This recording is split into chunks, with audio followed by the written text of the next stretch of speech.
आप जानिए कि बीपीएससी का माध्यम से फिर जो आप एग्जाम की बात कर रहे हैं, ये कौन सा अच्छा बात कर रहे हैं। 17 साल से आपके यहाँ पढ़ा रहे हैं, अब वही आदमी नया बात क्या पढ़ाएंगे कि 58 साल 59 साल के शिक्षक को आप फिर से कह रहे हैं कि एग्जाम दीजिए। बाप बेटा एक साथ एग्जाम देगा, पिता पुत्र एक साथ एग्जाम देगा, माँ बेटी एक साथ एग्जाम देगा, ससुर दामाद एक साथ एग्जाम देगा। आपने ऐसी स्थिति ला दिया, पूरा हिंदुस्तान में सुना है। अभी सुपर सीएम सब बन के बैठे हैं और उसके बाद ये भूल गए कि हमने क्या वादा किया था। देखिए, इस समय हम मौजूद हैं रोहतास जिला के सासाराम के कलेक्ट्रेट पर और यहाँ पर आपको हम बता दें, पीछे आप देख सकते हैं कि जो भी माध्यमिक शिक्षक हैं उनके द्वारा धरना प्रदर्शन किया जा रहा है, धरना दिया जा रहा है। यहाँ पर आपको हम बता दें, गया शिक्षक से जो नवनिर्वाचित भाजपा के जो एमएलसी हैं जीवन कुमार, जो भी यहाँ पर आए हुए हैं और भी शिक्षकों के साथ धरना पर बैठे हुए हैं, इनसे बातचीत करेंगे और करेंगे कि आखिर किन किन विषयों को लेकर ये लोग जो शिक्षक हैं वो लोग धरना बैठे हुए हैं, साथ ही साथ जो एमएलसी हैं वे भी धरना बैठे हुए हैं। सबसे पहले आपका बहुत बहुत स्वागत है सर। देखिए, धरना पर बैठने का जो मुख्य उद्देश्य है कि लंबे समय से नियोजित शिक्षकों की मांग रही है हमें राज्यकर्मी का दर्जा दिया जाए, और सरकार ने कई बार इस पर वार्ता करने की बात भी की है। आप जानिए कि 2006 में जो बहाली हुई थी तो सरकार ने पहली बार कहा कि 3 साल के बाद हम आपको राज्यकर्मी का दर्जा देंगे, वेतनमान लागू कर देंगे, समान वेतन समान कार्य की जो भी समस्या है उसको ठीक कर देंगे। लेकिन माननीय मुख्यमंत्री जी इसको फिर ध्यान से हटा दिए।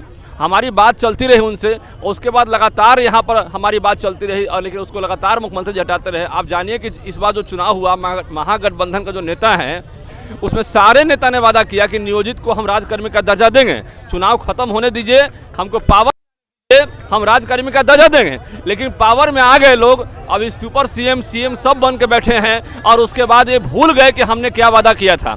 तो वादा खिलाफी करके हम आपके चैनल के माध्यम से महागठबंधन के उन तमाम नेताओं को हम आग्रह करना चाहते हैं, उन नेताओं से आग्रह करना चाहते हैं कि आप अपने वादे से नहीं मुकरिए, और आज यदि आप वादे से मुकर जाइएगा तो जनता मालिक होती है। मेरा अंदर की जो विश्वास है, हमारे ही रीजन में इनको राज्यकर्मी का दर्जा मिलेगा, क्योंकि ये जायज मांग के साथ खड़े हैं और पूरा बिहार एकत्रित हो चुका है। पूरे बिहार के शिक्षक और पूरे बिहार के लोग और आम जनता को जो भ्रमित करने का काम हमारे पदाधिकारी कर रहे थे, समाज के लोग को भ्रमित करने का काम सरकार के लोग कर रहे थे, तो अब जनता भी समझ चुकी है कि इनकी मांग जायज है और ये जो है हाईली क्वालिफाइड लोग हैं। आप जानिए कि बीपीएससी का माध्यम से फिर जो आप एग्जाम की बात कर रहे हैं, ये कौन सा अच्छा बात कर रहे हैं। 17 साल से आपके यहाँ पढ़ा रहे हैं, अब वही आदमी नया बात क्या पढ़ाएंगे। 13,000 लोग एग्जाम दिए, 421 लोगों को आपने पास किया, नई बात क्या पढ़ाएंगे वो। अरे जो लंबे समय से पढ़ाते आ रहे वही बात ना पढ़ाएंगे। सरकार की दिक्कत क्या है जब ले रही है शिक्षकों को, तो सरकार का करना है कि इसमें दिक्कत का एग्जाम क्वालिफाई।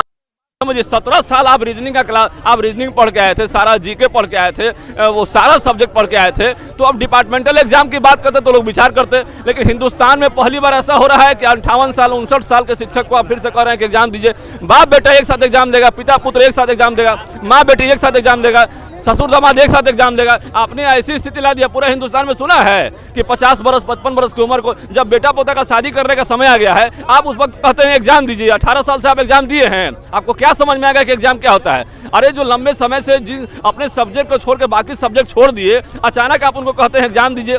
एग्जाम में बीपीएससी ने क्लियर कर दिया है कि हम सारे सब्जेक्ट से सवाल करेंगे। तो शिक्षक जब पढ़ा रहे हैं तो अपने सब्जेक्ट में पढ़ाएंगे, हिंदी के टीचर हैं तो हिंदी पढ़ाएंगे, अंग्रेजी के टीचर तो इंग्लिश पढ़ाएंगे, मैथ्स के हैं तो मैथ्स पढ़ाएंगे। तो आप सवाल सारे सब्जेक्ट से, तो कैसे होगा।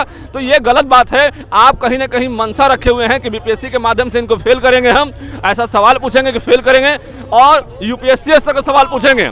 तो आप जान लीजिए बात को कि शिक्षक लोग जानते हैं कि यदि इस तरह से प्रताड़ित करते रहेंगे हमको, तो हम इस बार आपको अपनी ताकत दिखा देंगे। और हमारा ये मांग है सरकार से, और हमारी सरकार के जो लोग पदाधिकारी हैं वो भी सुन ले हमारी बात को, कि यदि आप हमारी मांग को नहीं मानते हैं तो इस बार अंजाम बुरा होगा। हर हाल में आपको इस बार राज्यकर्मी का दर्जा देना होगा। अंतिम सवाल आपसे मेरा बस जाते तो ये रहेगा कि आप लोग का अगला कदम क्या होगा जब सरकार अगर आपकी।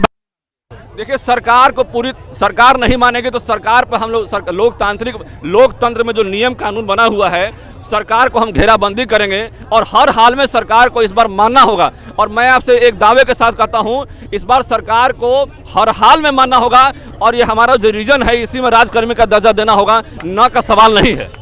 तो देखिए, आप सुन रहे थे गया शिक्षक निर्वाचन क्षेत्र से एमएलसी जीवन कुमार जी को स्पष्ट तौर पर सरकार पर लगातार बोल रहे थे। इस खबर पर लगातार हम बने हुए हैं। ऐसी खबरों के लिए वन लाइव वीडियो के साथ बहुत बहुत धन्यवाद।